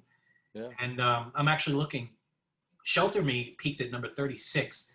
Heartbreak Station peaked at number 44, so they didn't even crack the top 40. That's So crazy. And Shelter you Me would think was, you would think that song would do better too, but it didn't. It's yeah, so weird. it's very surprising. Even for 1990 standards, you Yeah. would have thought both of Well, those yeah, I songs mean, would have done better. freaking Nelson and Warrant were still riding high in 1990, and so was Poison. So there's no excuse or reason why Heartbreak Station shouldn't have been a top 10. Like, Yeah, come on. yeah, it's amazing to me. Even all these years later, when I revisit this album, I still think that they were shorted a little bit. Too soon, I would say. Yeah. MTV kind of pulled the rug from under them because, like I said, I remember there was a little bit of a video presence, but it wasn't nearly the same as what they were getting on Long Cold Winter and Night Songs. Not even Yeah. close. As Yeah. far as the presence and Yeah. the relevance. So, listening to this record again a few times as I have before we got on here, singles are great, but I would go a little deeper into the album onto side 2. A song like Make Your Own Way. What do you think Yeah, about that's a that? good one. I like that song a lot, actually. I was kind of hoping Tom would play it on his solo show when I saw him, but he did not. But he goes deep from Cinderella tracks on there, not just playing his solo stuff. But yeah, that'd be a good one for him to bring back for sure. Like that song. So we agree on that. So let's go and play some more tunes before we get back to some more discussion. So let's play from Geddy Lee's debut and only solo album to date from 20 years ago, from My Favorite Headache. We're going to play Window to the World, third track from the 180 gram 2019 Black Friday press, followed by Cinderella, Make Your Own Way from Heartbreak Station, from the limited 1,000 copy press on clear blue vinyl. All right, we're back. That was Geddy Lee with Window to the World from his lone solo album to date, My Favorite Headache, taken from the 180 gram double vinyl press from Black Friday Record Store Day 2019, followed by Make Your Own Way from Cinderella's third album, Heartbreak Station, taken from the limited 1,000 copy press on clear blue vinyl. That clear blue vinyl reissue was released on October 24th, 2020, so very recently. So let's move on to the next set of albums to be discussed here, and we're going back 30 years again. And I would say this is semi-pivotal for me, only because one of the songs on this record was the very first that I would ever hear from this band, and the band I'm referring to, one of the greatest punk bands of all time, Bad Religion. Nice. As their album Against the Grain was released 30 years ago on November 23rd, 1990. And this is a reissue press that I have here that was reissued sometime in 2009. And That looks real nice. Like many of the bands like this, no peak chart positions at the time. They hadn't reached that point yet where they were cracking the Billboard charts, so no sales and certification. So my experience, as far as how I got into Bad Religion, it starts with this very record here. And once again, one of the Verderame brothers, I've mentioned thousands of times it seems, the oldest brother, Frank, he borrowed the cassette from one of his friends and brought it over to my house one day and had me hear Faith Alone, the last track on side one. So he had me listen to that as my introduction to Bad Religion. And he just loved the band and he loved this record, but he made me hear that song first. And once albums like Generator and then Recipe for Hate were eventually released, Oh yeah. and then I started getting further into Bad Religion, starting with buying Recipe for Hate. But it started right here by hearing Faith Alone from this record. So I'm interested Yeah, to hear. I'm interested to hear your thoughts or perspective on how you got into Bad Religion, and was it with this record or was it something close? And No, I mean it was around Recipe for Hate. say something. I'll say, and because you got into them at the best time, I think, and nothing wrong with their early '80s output. I actually have their self-titled on vinyl. Nice. That looks like a really nice pressing. But Yeah, yeah, really I'd always heard them. I definitely was aware of the imaging and the band before I ever heard them. And I remember when I heard them, I was surprised at how catchy their stuff was. yeah. You see that logo, which is one of the most iconic logos in music history, in my opinion, and that's about as punk rock as you can get. I mean, you gotta understand more than most people. Like you went to Catholic school, and Yeah. like you see that logo, and it's like that is punk rock. That is as contrary as you can get. Uh, especially in your neighborhood, I would think. But if you down here in Texas too, if you wore those T-shirts, you were flying a flag. It's that's a whole other ball game, and that's not something that you can just walk down the street with at that time, especially in either of our neighborhoods, and like not get noticed. Mm-hmm. So it was a thing. So like I said, I remember I was expecting him to sound like the Misfits or something. I expected like this crazy ass, like almost like like satanic-ish kind of thing, obviously. But the fact that they were straight up punk rock, and also, like I said, they almost had like Beach Boy melodies going on Very under their song. melodic.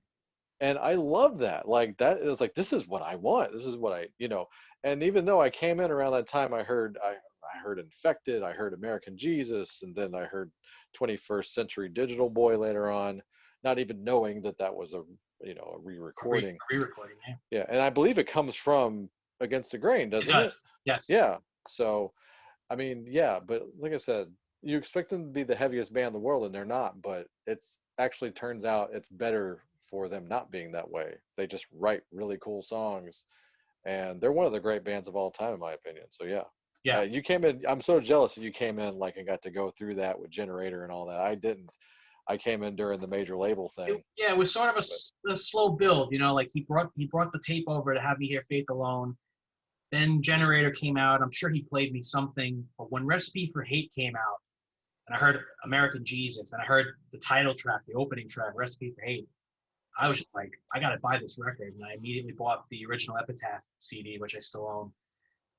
And right before they got signed to Atlantic Records, and then they reissued the album. The influence Bad Religion has had on me, just as a music fan and a musician, on the stuff that I recorded and wrote with Space Beard, it's I can't discount them. They were a huge influence on me as far as some guitar playing and especially the melodic background vocals. I took a lot of influence, to use some of that stuff. And yeah, as Joey's pulling out the first Bad Religion record, and to your point that you said before about them, you think initially they might sound like the Misfits. Those early records, they're very raw, very quote unquote punk rock. Those early records are really, really aggressive. Even when they got back together after the infamous Into the Unknown record, which I'm a fan of that record. I don't know why they dismissed that one so much. I get why they do, but I think they should be a little more kinder to that record. But once they came back with Suffer and No Control, which are raw in themselves, but they had those melodic background vocals that they were already starting as early as those records. Bad Religion, as far as influence on me, and I can't say enough how great I think that they are and still continue to be. They still continue to make great records, Yeah. I would say people getting into them, the one for me that still gets me to this day is Infected. Can we make that the last track on there you were talking about? Can we make that your pick? That's a good song too. Are you talking about Faith Alone? Yeah.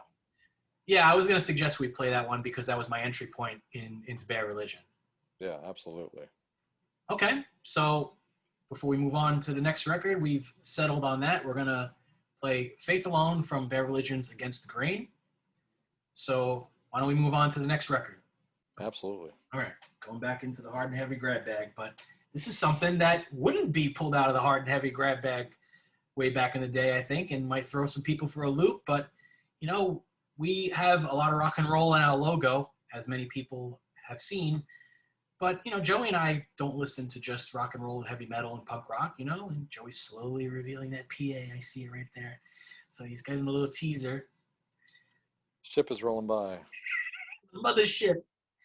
The Mothership Connection. I see we have varying colors on our album covers. Yeah. So we are talking about Parliament. Yeah, mine's very old. Connection. And Joey, is that like an original copy you have there? Yeah, I believe so. Nice. Yeah, you got the blue label. Okay, you got the blue Casablanca label. So my copy here is the special 3D edition. That's nice. I need to get that too. Of course, I would own that just for the cover, but Right. It's a great album anyway, and I could probably stand to have an upgrade here. This one's been through a couple of wars, but it still looks pretty good for the amount of times I played it. And the reason we're bringing this record up here is, once again, show the album cover here and the back. This album was released 45 years ago on December 12th, 1975. So as a kid, in my vinyl hand-me-down collection that was given to me and played on my original Fisher-Price record player, I had Parliament's Mothership Connection. I had a blue label copy like you had there. And I also had a Aqua Boogie 12-inch on a one-sided vinyl. Where the other side had that like smooth, you know, it said do not play on the label. Yeah, right. So that was my experience with Parliament as a kid, was having Mothership Connection on the blue label and that Aqua Boogie 12-inch. So the interesting thing about this reissue from, again, 2015 is they did not use the blue Casablanca label. They went with the Record and Filmworks label, which obviously for timeline reasons, for reissue purposes, is wrong, but that's what happened with this reissue. So that's just one of those things as a center ring label guy that I wanted to point out. But I kind of like when they do that just for people that had the original. It's like, okay, this is a reissue and we're going to make it somewhat different in different ways. So you can almost kind of justify the purchase in that sense. Yeah, I guess, you know, it makes the original a little more rare, but there's a little hype sticker there, if you could see. Yeah.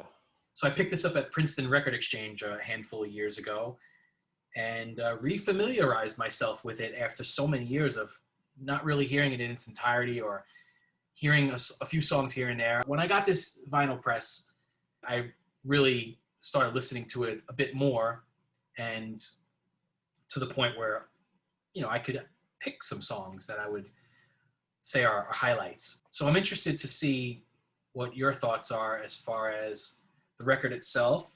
You know, I'm sure a lot of people who are very familiar with this record would immediately cite how often sampled it was. You know, if you were a kid in the 90s, you couldn't get away from some of the grooves on here. If you saw the Dr. Dre videos on MTV. I would say just the Mothership Connection song alone, that's like a third of the Chronic album right there. I mean, that was always my joke, is that like, I'm not hating on the Chronic. It's like, I don't own it because I own Parliament records already. So it's a little bit of that. But man, one of the best bands ever is any conglomerate of George Clinton, whether it's Parliament, Funkadelic, the P-Funk All-Stars, whichever you're calling, you know, whatever day you're calling it, whatever. Just one of the greatest bands ever assembled, and also got it done on stage. They look like they're having fun. They are fun. I've heard a handful of songs as a kid here and there, and in my early teens. Weirdly enough, the thing that actually kicked off my fandom, to like, okay, I'm going to finally buy something of theirs, was the movie PCU. Have you ever seen that movie? No, I haven't. Oh, it's great. It's such a fun movie. It's the easiest 80 minutes for me to get through. It's kind of framed as the Animal House for the 90s, for the grunge era. And it is that. It's great. And P-Funk has a little cameo in it. and George Clinton and all the guys at that time. They were actually associated with Prince at that time, so they were putting out some material through Paisley Park. And they even cover Erotic City as part of the soundtrack for that whole thing. There's an EP involved with their PCU appearance you should check out. But I remember I was like, man, these guys just look like they're just killing it out there, and they're just fun. And I was like, I know about this band. I need to get them. So that's kind of what started it for me. I went really hard about early 2000s because there were some CD reissues out finally. They finally remastered their CDs out. So I got Up from the Downstroke. I got Chocolate City. I got Mothership Connection. So I just kept going and going and going. So yeah, and I remember when I finally, I think it's on Up for the Downstroke. I think it's a song called Testify. And you could totally hear where the Black Crowes got Remedy from on that track. You know, just little things like that you pick up on. And actually, one of the only times I ever saw the Black Crowes live, or in fact, the only time I saw them on the Lions tour, they actually threw in a little bit of "Give Up the Funk" in the middle of one of their songs. Oh shit! So that was a lot of fun. So clearly, maybe I was like, that almost led credence to my theory that they did take from Testify. You know, so anything Parliament. This is a good one to start on because you'll recognize. I feel like people actually that are getting into Parliament, like Dr. Dre would want you to get into Parliament, but I feel like it kind of pulls the curtain back on him a little bit because it's like, man, you're not as original as we thought you were. Oh, for sure. Like the sampling it's different from, like, I would say what the Dust Brothers would do, where they would take one bit from this one song and one bit from another song. But the fact that when you listen to like Mothership Connection, for example, the title track, and he just took the whole chorus for Let Me Ride off of it. It's freaking blatant. So there's a little bit of hack going on there. I mean, he's not a P. Diddy hack. Don't get me wrong. Oh God, don't get me started on him. Yeah, I like Dre. That being, yeah, Dre is like fucking Frank Zappa compared to P. Diddy. So yeah, just get this stuff. It's great. It's some of the best American music ever. I don't even care what era you get it in. I don't care if it's Parliament or Funkadelic or P-Funk All-Stars or whatever, or Bootsy's Rubber Band. Don't discount them. Woo. The Bootsy Collins solo stuff is excellent. So yeah, just get into it. Go down this freaking funk crazy ass UFO filled rabbit hole. Make that funk the P-Funk. That's all you can say, right? Yeah, well, yeah, absolutely. Yeah, go watch Do That Stuff live from the summit. You know, like those summit shows where they're pro shot with the UFO, and there's 40 guys on stage, and they're all playing a damn instrument. Hey, and my cat, yeah, she's a P-Funk fan too. She funks everything up, man. So, well, we should get into some of the little statistics. This has got to be one of their highest selling albums, if not one of their most successful. It peaked. I mean, Give Up the Funk, sold this record to the suburbs. Yeah. It peaked at number 13 on the Billboard Top 200 Albums chart, and at number 4 on the Billboard R&B Albums chart. And it's certified platinum with over 1 million copies sold. And like I said, it was released 45 years ago, December 12th, 1975. So getting back to the track, you would want to represent this record on our show. What do you think? Do you go with some of the obvious, or do you go with, one of the hidden gems? What do you think? I'm tempted to do just P-Funk Wants to Get Funked Up, but honestly, I think, to my point earlier, some people haven't heard Mothership Connection, so I say go with that. Okay. I mean, Give Up the Funk, everybody's heard that. So let's meet in the middle here, and let's do Mothership Connection, Star Child. So let's do that then. We're going to have an interesting block of music here. Bad Religion from their album Against the Grain, with Faith Alone, to be immediately followed by, let me make sure I get the full title correctly here, Mothership Connection, Star Child. For the Kiss fans watching. Nice. And you got to say, and that's just one thing I want to say before we play these songs. As a young kid with that hand-me-down vinyl collection, I was able to, associate that, oh, hey, this band is on the same label as Kiss, this band that I really like. So I should really listen, and check this out. Just as like a 4 or 5 year old, it piqued my interest because, well, hey, these guys are on the same label as Kiss. And interestingly, being both on Casablanca, they had big stage shows. Obviously, Funkadelic had the outrageous costumes and all that stuff too. So there's a lot of parallels there, more than people realize. Yeah. So, absolutely. So having said that, here is Bad Religion with Faith Alone from Against the Grain, followed by Mothership Connection. Star Child!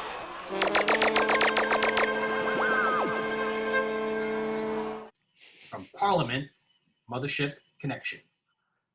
Okay, we're back. And that was Bad Religion with Faith Alone, which closes side A on their album Against the Grain, followed by Parliament with Mothership Connection, Star Child, from the album Mothership Connection. Next up is an album that I think a few people might have, or definitely a few people bought on its original release date, which was 45 years ago on January 6th, 1976. Need I say more? Well, I have to say it for the audio version. It's Frampton Comes Alive. But when you see it, it's just instantly recognizable to so many, I'm sure. Yeah. So, again, this is another album, just like Parliament, Funkadelics, Mothership Connection. This was also initially in my hand-me-down vinyl collection because my brother got it for Christmas, I believe Christmas of 77, if I'm not mistaken. So I ended up with his copy as a kid. So this was one that I would often listen to as a kid. And, just again, as one of those appreciators of the centering labels, even as a little kid, I really liked this classic A&M Records centering label, the white label with the gold letters. So, And since you call the Epic one the Michael Jackson label, can I refer to that as the Joe Jackson record label? Because that's who I immediately think of when I I am totally see that A&M logo. I'm with that, Yeah. and Joe Jackson probably doesn't get enough mention because I think a lot of people would even say the Police, as far as A&M representation, the Police is a good one. I would say Frampton. This one is a good representation because it was so huge. But yeah, I would accept the Joe Jackson label for sure. Yeah, but the police had their own labels, so they didn't. After the first few records. Yeah, exactly. They didn't really use the A&M one very much, as much. I think the first three. The first yeah, three, something like that. Because I know Ghost in the Machine definitely has its own label. So that, Ghost in the Machine, it does not? Synchronicity. Ghost in the Machine, okay. and Synchronicity both used custom labels. Okay. But the first three records, they used the classic okay. white and gold label. Yeah. And shame on me for forgetting that. Yeah, hey, we don't always know everything. That's both of us are teaching each other something every episode. But that's definitely the Joe Jackson label for me. So I fully agree with that. So, and I know that both of us have a big mutual respect for John Regan, who played bass with Peter Frampton numerous times. Yeah. So I know we have that shared appreciation. So I think he played on the sequel to that, I believe. Yes, so, he did. Yeah. Frampton Comes Alive too. Yeah. So I'm interested to know, as far as, what song would you want to play from Frampton Comes Alive? Because you could play the classic rock standards that have been heard countless amounts of times. Like anything besides those two songs. I'm not hating on them, but no one needs to hear those no one needs to hear those outside of the context of this record ever again. Like put it on the record if you own it, but yeah, play anything. I'm leaving it to you here. Like I'm even tempted to do like a Jumpin' Jack Flash or something like that. Or I was wondering if you were gonna say, let's play Stones cover. Yeah, it's fun, man. And I don't have. Here's the thing. I'm probably one of the only. I'm not saying this to be contrarian or have any kind of credibility here. I don't have this on vinyl. I do have the deluxe edition on CD, which is it's very nice. The whole entire thing. That's like the whole entire recording. Yeah, I like my thing is like I'm always trying to. I worked in secondhand for years, and I just can't find a nice one of this that's like perfect enough. It doesn't have to be perfect because I realize that they're just all going to be used and played. I can't find one without that ring at all. The ring is almost just part of the album cover at this point. Yeah. That is part of the album cover.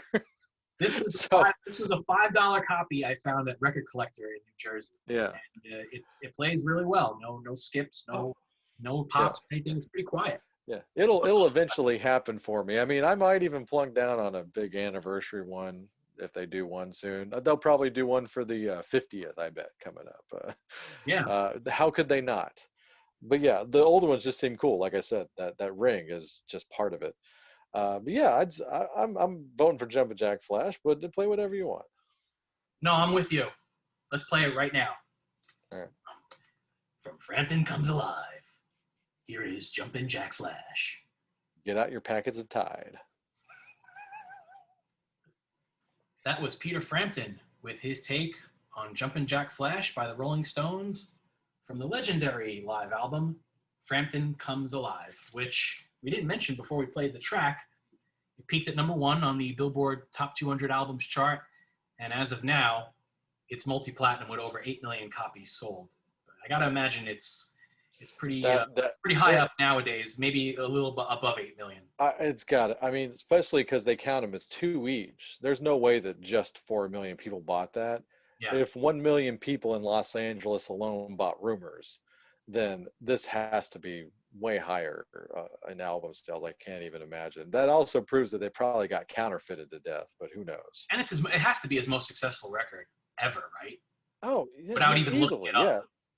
Yeah. I mean, he couldn't top it. Like that album, it jump started and killed his career almost simultaneously. It's so weird. Like, yeah, I've heard of, I saw his Behind the Music episode on VH1.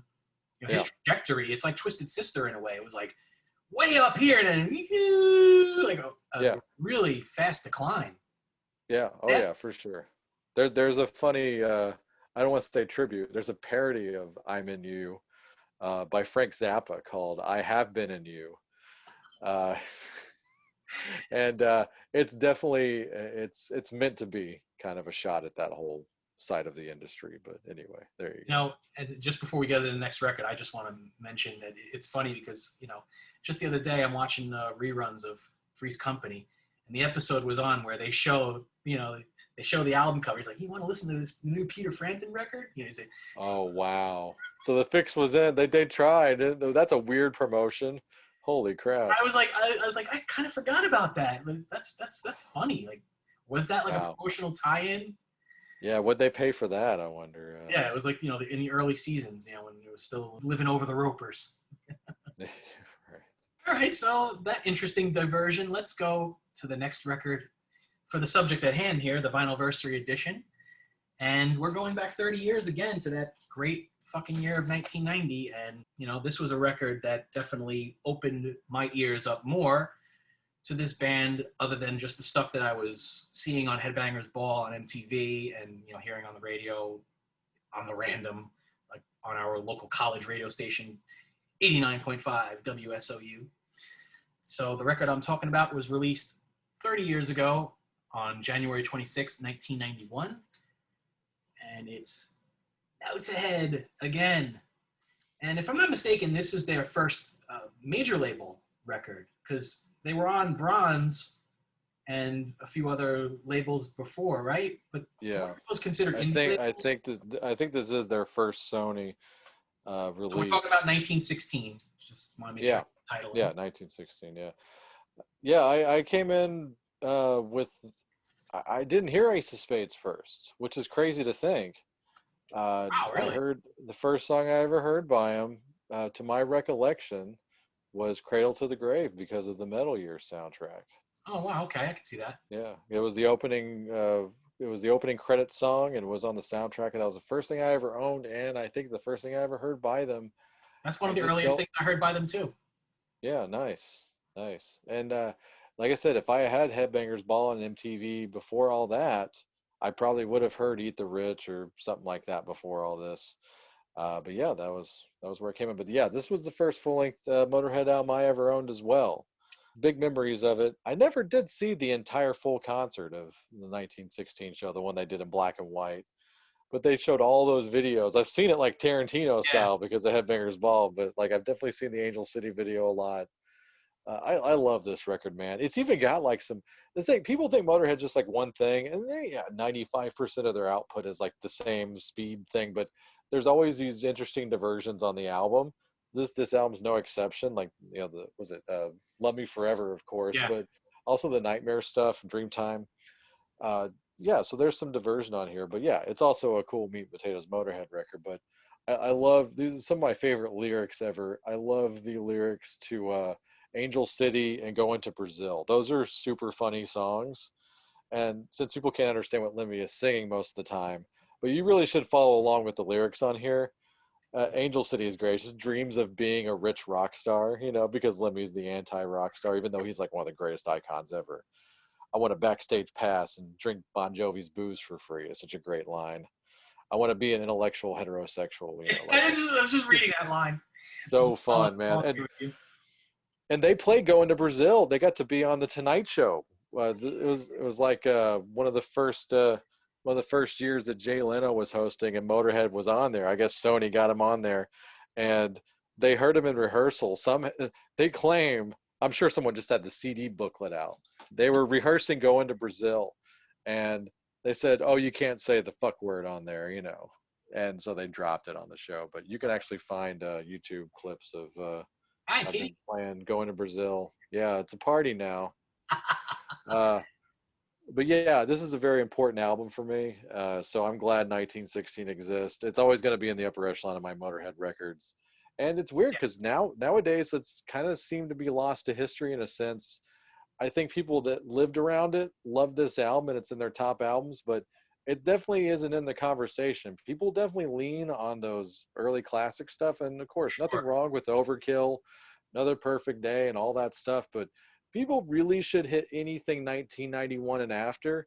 Of course, the final lineup of the band, they put out some killer material.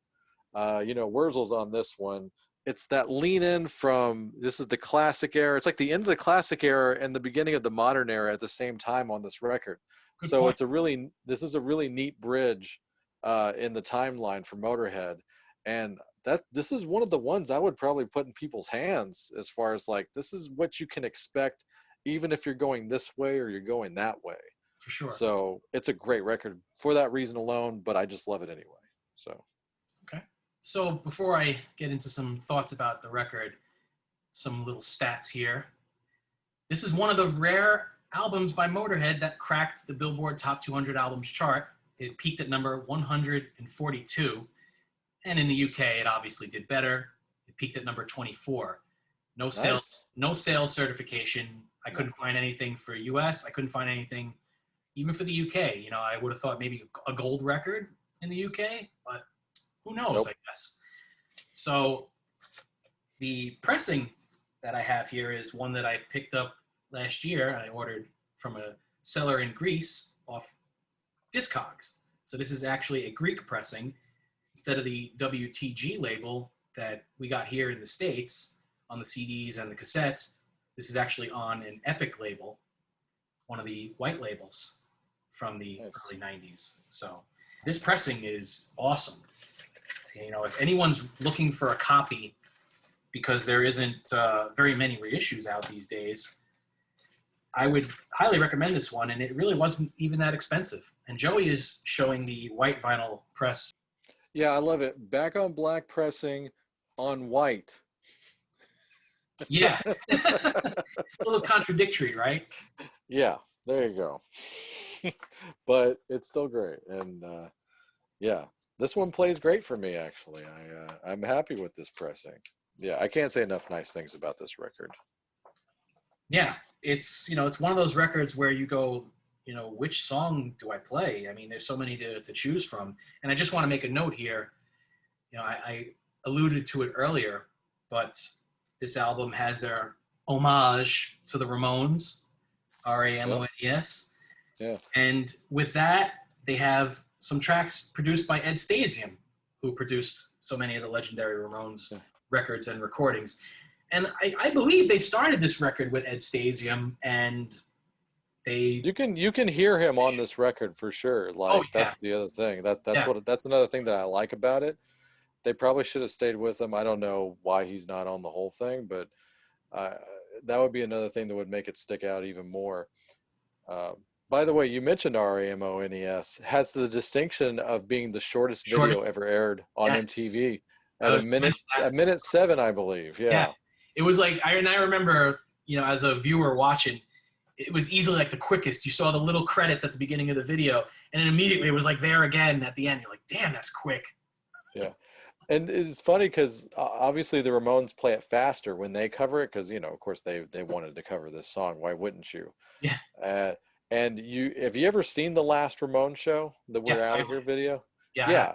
And was like they're trying to get Lemmy rushed on stage. They're plugging him in still. It's like this is the most unrehearsed song ever, and Yeah. and like by the time they figure their shit out, the song's over. Well, it's like when they brought Dee Dee out. When they brought Dee Dee out, it was a Oh, complete mess. When he did Love oh, I Kills, mean, yeah, what the hell happened that's almost there? it's almost fitting, but yeah, it's like a It train is wreck. fitting because the Ramones were like a train wreck most of the time. And Johnny's like, "Come on, get out here!" Yeah, yeah, Yelling at Lemmy, like, "Come on, Lemmy, get your fucking ass out here!" yeah, yeah. Thanks. Now get out. Okay. Lemmy's just like, Yeah. so, Uh, so. would you- By the way, great moment in metal year since I brought it up earlier. Lemmy, what do you think about all the pretty rock and rollers out there? Good luck to them if they're pretty. I wish I was. That was a great line. So, what would you want to play off this? Do Angel City. All right. So we're going to play Angel City from my original Greek import pressing of 1916. But before we get to that, let's talk about the final album in this list of the Vinylversary edition, Volume 5. And it's an album that celebrated its 40-year anniversary very recently. And it was originally released on February 2nd, 1981. And we are talking about the second album from Iron Maiden, Killers, the first record to be produced by the legendary late Martin Birch. Yeah. So this is the 180-gram reissue that was released on October 13th, 2014. And as far as the quick stats on this record, it peaked at number 78 on the Billboard Top 200 Albums chart and number 12 on the UK Albums chart. And both in the US and in the UK, certified gold. And for me personally, Iron Maiden's Killers is the first Iron Maiden album that I heard in its entirety when I borrowed a friend's cassette copy, probably sometime in '89. So this album was definitely very pivotal for me in becoming more of an Iron Maiden fan as opposed to somebody who was only familiar with The Number of the Beast and songs like Can I Play With Madness and Wasted Years and Aces High. But it was this record really, and which is interesting because it's with Paul Di'Anno instead of Bruce Dickinson, that this was really sort of my entry point to want to listen to everything from Maiden from '89 and back. So that's my perspective on Iron Maiden's Killers. So I'm interested to hear your take on Iron Maiden's Killers, and what track would you want to play? This is a great record, of course. I was lucky enough to come across a picture disc remaster of it from a few years ago. Nice. So there's Nice. my thing right there. So yeah, hang on. Let me get the same thing on the back. That's what I thought. Okay. That's awesome. Yeah. I've never looked it up because I don't want to sell it. It just looks too nice. And I like that it says up the hammers on it because we always say up the irons now, but on the back it says up the hammers. And Martin Headmaster Birch, produced, engineered, and bullied by Martin Headmaster Birch. Man, goodness. You know what? I'm tempted to say Wrathchild because that's in my top 5 Maiden songs ever. Mhm. And Murders in the Rue Morgue is great too. Love that You song. know what? Let's go with the freaking title track. Let's go with Killers. Okay, I'm with that. Solely for the fact that when I borrowed my friend's cassette back then, Killers was immediately the first song to make it to the current mixtape that I was making at the time. So I'm with that plan.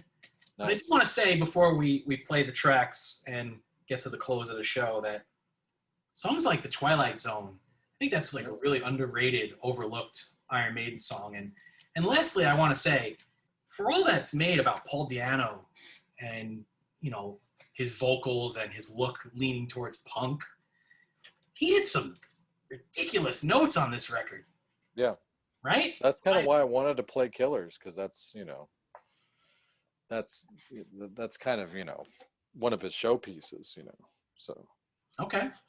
So on that note, let's play the last 2 tracks of this episode. We're going to play Angel City from the original Greek import press of Motorhead's 1916, followed by the title track from the 180-gram black vinyl edition released on October 13th, 2014, of Iron Maiden's Killers and the title track, Killers. All right, we are back, and that was Angel City from Motorhead's 1916, taken from the original Greek vinyl pressing, followed by the title track from Iron Maiden's Killers, taken from the 180-gram black vinyl press from 2014. As we are at the end of the show, as we've reached that point where it's time to give some love to our other podcasts here at cnjradio.com. So Joey, take it away. All right. So yes, please, if you enjoyed this or you just enjoy anything, I call it anything rock culture, go to cnjradio.com. You can, of course, hear I Am Vinyl in every episode of that. Catch up on that if you haven't heard them all yet. Great podcast here by Pete. Pete does a great job. Our flagship show is the Wrestling House Show. That's the one we started way back in the day. We're still doing it. It's a pro wrestling podcast unlike any other. My show, Rock Strikes 10, the one that I do by myself. It's a list show. It's always different. It's always fun. Check it out. Look at this. We do not have a cat sitting show on cnjradio.com because we don't know how to do that. We're terrible at it, so we would never advise anybody on how to do that. But we also, on cnjradio.com, have the Synaptic Empire audio transmissions featuring Randy Brown, a true alternative, and also Talking Rock with myself and Mark Striegel, the great Mark Striegel of Talking Metal. That's a fun show as well. And last but not least, The Last Theater starring Chris, where cinema's trash is treated like treasure. Go check all those shows out. cnjradio.com. All right. I couldn't have said it any better. I thank everybody for tuning in for not only this episode, but for any episode that you've tuned into if you're a follower and a supporter of this podcast. And we will see you next time right here on cnjradio.com.